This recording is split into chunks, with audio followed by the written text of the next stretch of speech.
Hey everybody, MonoCRYPTIC here. Welcome back to the channel, and I hope this video finds you well. Clearly, it's not finding me well because here I am, burning for all of eternity in the fiery pits of hell. Ugh, I'm sorry.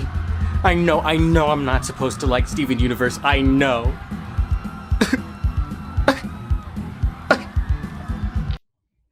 Psych. That was a lie. I'm actually in my room, and this is just a green screen.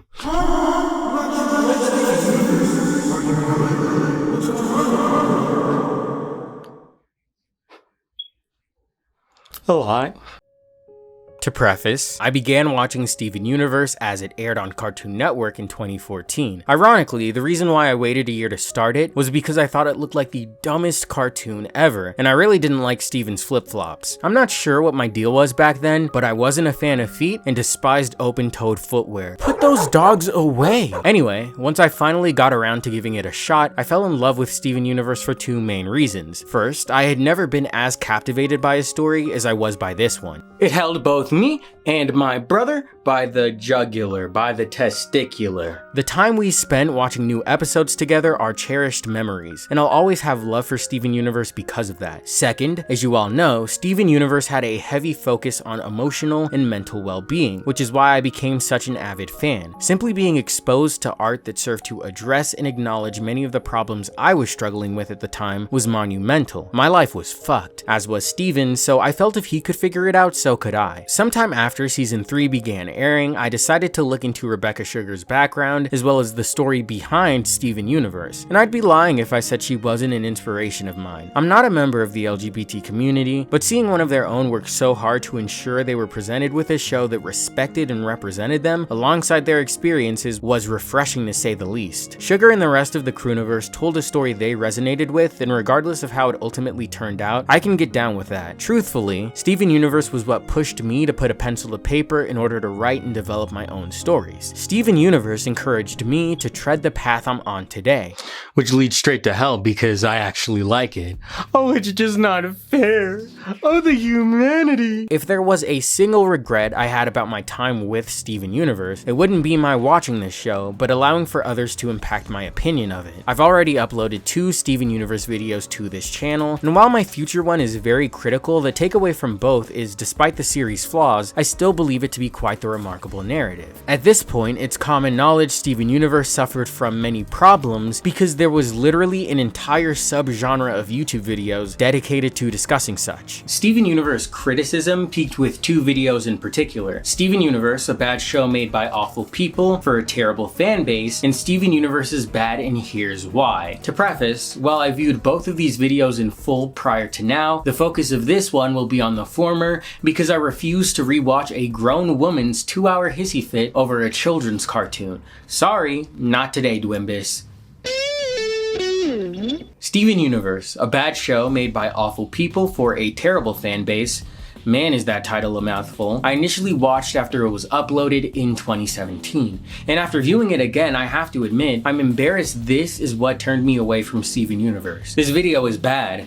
Awful, really. Despite that, I can't in good conscience move forward without acknowledging Easy did manage to articulate few valid criticisms throughout. For example, Easy's comments regarding Steven Universe's art direction ring true to this day. Next we have the art. Now, I was planning to talk about how ugly it is, mostly focusing on hideous character design, awful fight choreography, but really laser focusing on the fact that it has absolutely no consistency.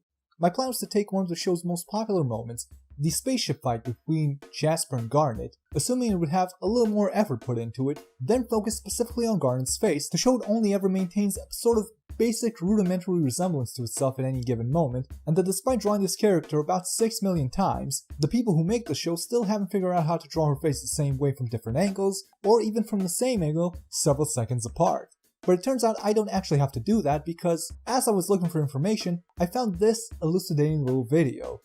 Now, I'm just going to give you a little link in the description, but let me just tell you the gist of it. It turns out the reason the animation in Steven Universe is so unbelievably bad is because the Steven Universe crew sends off poorly drawn storyboard art to whatever Korean sweatshop animates this shit with absolutely no instructions. And because the entire production has absolutely no standards whatsoever, they can't be asked to fix this by actually drawing better storyboards. literally saying in one interview that basically, as long as you can sort of tell what character you're looking at, it's good enough for them even if they don't even have a consistent height. He explains the reason why the show lacks visual fidelity is because the Crewniverse felt staying faithful to any set character design was unnecessary, and then remarks this philosophy is in direct conflict with their Steven Universe is an art-driven show mentality. If art was such a major focus of the show, then why didn't they hold themselves to a higher standard for its art production? It's a damn good point I can only agree with, and in retrospect, that very mentality was detrimental to the final product. Another noteworthy critique is Easy's issue with the show's lack of a dedicated writing team. See, it turns out that the people who work on the show believe that this is an art-driven show somehow, and that the only way to write a script is to write it based on the shit that they already drew. Do you understand the stupidity here? Basically, they're sacrificing the most important part of the show, the script and the story, for the sake of the art, but then they're so lazy they can't even be bothered to make the art good.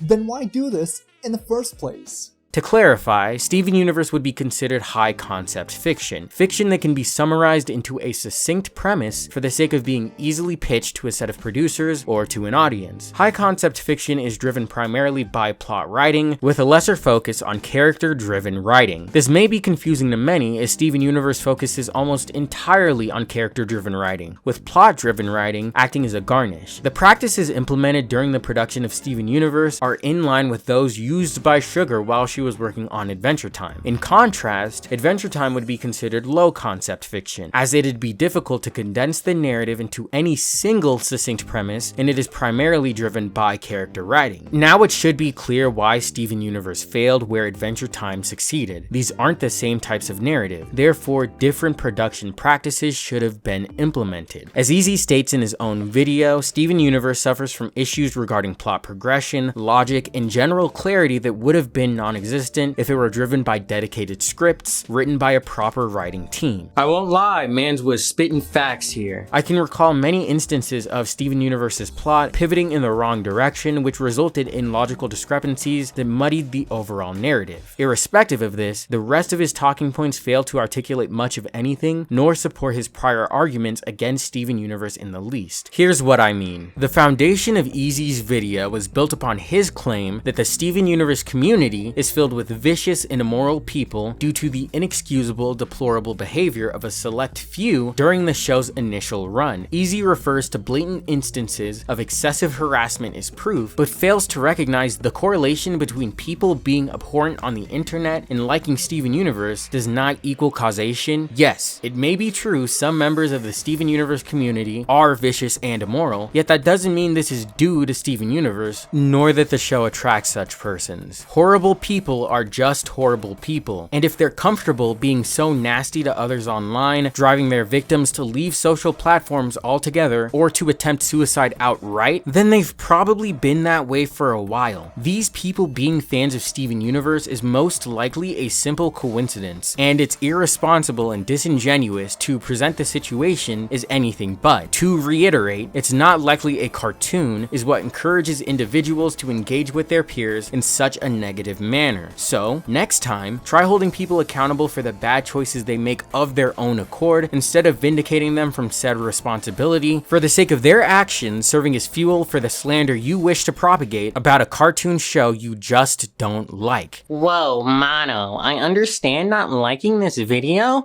but to call it slander, isn't that taking things too far? No. This video was nauseating to sit through because Easy's rhetoric is blatantly disrespectful. He relies on edgy humor to fill the dead air in between arguments, but in actuality, they're just tacky and crass insults. In addition, as stated before, many of Easy's talking points lack legitimacy and fail to build upon the few valid criticisms he's presented up until that point. Essentially, what all those arguments boil down to is this is bad because it's bad, which is unsurprisingly a common practice amongst YouTube critics I've coined the criticism cop-out. For example, let's take this snippet from the beginning of Easy's video. So that should give you a general idea about what sort of people the Steven Universe fanbase is like, what the relationship is with anyone outside the fandom, half the people in the fandom, and even the show's own staff. Which is to say, similar to the relationship between yourself and a small retarded angry child mad at you for taking away its space to prevent it from eating it. But the real challenge is to understand why they're this way, and to do that, we need to understand who makes the show, what makes it bad, and before all of that, what is Steven Universe even about?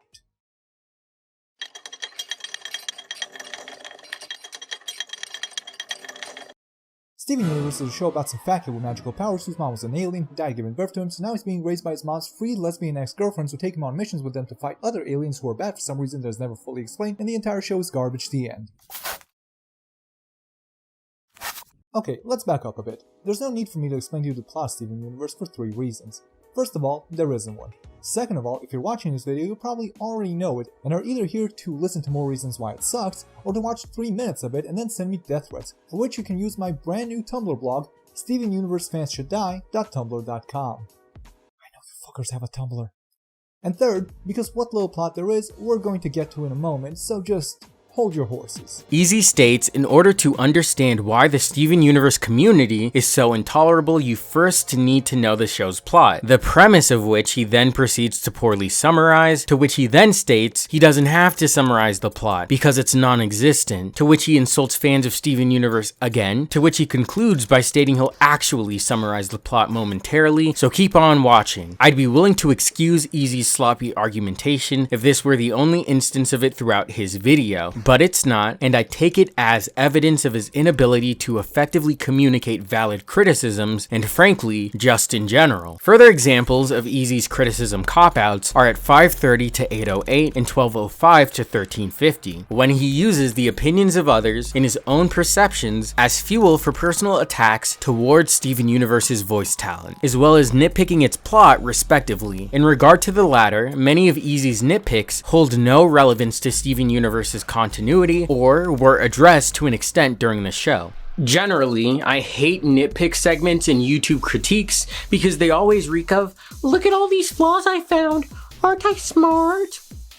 Sure, bud. Why does the gender of the gems matter? What do child custody legal procedures have to do with any major plot point within Steven Universe? When telling stories, every detail counts, especially when regarding a syndicated production like Steven Universe. However, a core principle of storytelling is being as efficient as possible with your narrative by only familiarizing the audience to whichever details are imperative to developing your plot. And it seems, as with many other foundational aspects of storytelling, Easy failed to comprehend this. As a matter of fact, this final point is one I'd like to hone in on by circling back to further elaborate on a detail from earlier. If you recall correctly, I mentioned how Easy summarized Steven Universe's premise in lieu of its plot. For those of you who are unaware, premise and plot are technical terms representative of separate aspects of a story. For example, the premise of a story is essentially its core, the basic, most specific idea from which the rest of the narrative is constructed. Furthermore, the plot of a story is simply the series of events which compose it. In the case of Steven Universe, its premise would be a magical space child goes on adventures with his magical space family, and its plot would be Steven begins to manifest his magical powers. Steven learns to control his magical powers. Steven joins his family on field missions. The Earth is attacked by members of his family's race, and so on and so forth. It's important to note Steven Universe's plot was never truly summarized within Easy's video, at least during the half of it I completed. I say this to reaffirm how lacking Easy's comprehension of storytelling truly is. He is not whom you should be looking towards for writing criticism. When one possesses a fuller comprehension of any craft, they tend to properly use technical terms to effectively articulate an argument or detail specific conventions in totality. For example, during the first part of my Decryption miniseries Reinventing Sonic in the Black Knight, I defined, then relied on technical terms to articulate upon specific conventions, which assisted in my delivering a complete and valid argument. The use of those terms, especially in relation to one another, displayed my understanding of writing and storytelling as a craft, which established my authority within the conversation. Easy's failure to properly use basic technical storytelling terms, nor reliance on specific conventions for argumentative purposes, leads me to believe he doesn't doesn't grasp writing nor storytelling is crafts even on a foundational level. And yet, here he is, criticizing artists for that very reason. An additional example of Easy not understanding either craft is at 10:30 to 12:03, when he falsely claims the gem's fusion technique was unceremoniously introduced, although an entire episode and song were dedicated to such, and fails to understand its metaphorical significance, that being representative of love. Speaking of which, I sure am loving dunking on these dorks. Unfortunately, I've run out of points to make because these are where my notes end, considering the rest of this video is a smear campaign against Rebecca Sugar and various members of the Crewniverse. Steven Universe, a bad show made by awful people for a terrible fan base, and Steven Universe's bad and here's why are the bottom of the barrel when it comes to writing criticism. And that's why I've been itching to produce this video for so long. Generally, I'm content existing within my own bubble when it comes to the media I enjoy. For example, a lot of people are over the moon excited for the upcoming Sonic the Hedgehog Frontiers. Meanwhile, I think it looks absolutely terrible.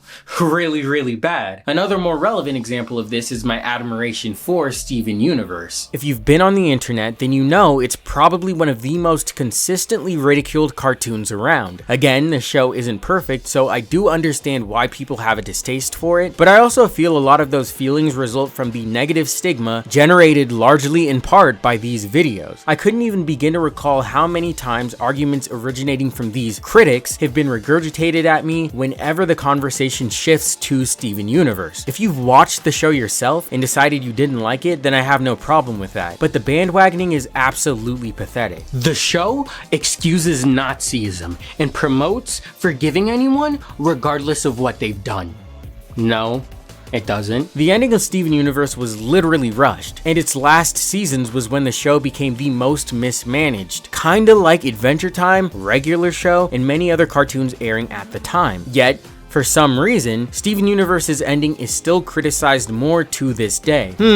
I wonder why. Y'all seriously just have a raging hate boner for this show, bro. In regard to the Nazism angle, all I have to say is some of y'all simply take things way too far. Admittedly, it could have been better executed upon, but the overall message of Steven Universe is eventually it all has to end. The cycle of violence has to end. A message which is heavily affirmed by the movie and in part by Future. I truly believe this message could have been beautifully delivered if the show was more effectively produced and wasn't shafted by Cartoon Network. The entire Nazism argument was non-existent until it was popularized by these two bozos. I've produced and watched multiple videos critiquing Steven Universe simply for what it was, totally devoid of any slander. It is possible to criticize this show without acting like it murdered your entire family. It is the truth. Steven Universe added value to the lives of many people across the globe, including myself. You want to know a secret? I only became infatuated with Pink after I started watching the show. To any longtime viewers currently watching, do you like the Week of Cryptic format? There's Steven Bombs. Or I guess Mono Bombs. True Kinda Love is literally my favorite song in the entire world, and it's gotten me through so many rough periods in life. When Multiverses was first announced and Steven and Garnet were revealed to be a part of its starting roster, I was so excited because it was proof we could get more Steven Universe, which is what I want. I want another show, or another movie, and maybe another game, and just more Steven Universe stories in general, because I love this franchise to hell and back. Which is where I'm going tonight because I like Steven Universe. Nana nana boo boo. If you want to hate Steven Universe, then go ahead and do it. But do so because you have a valid reason and not because you're driven by vitriol. As for Easy Peasy, Lily Orchard, and the rest of you annoying YouTube critics, please do some research and think carefully the next time you decide to produce these kinds of videos, because I'm sick of y'all rushing to the internet to run your mouths when you pretty much have nothing of value to say.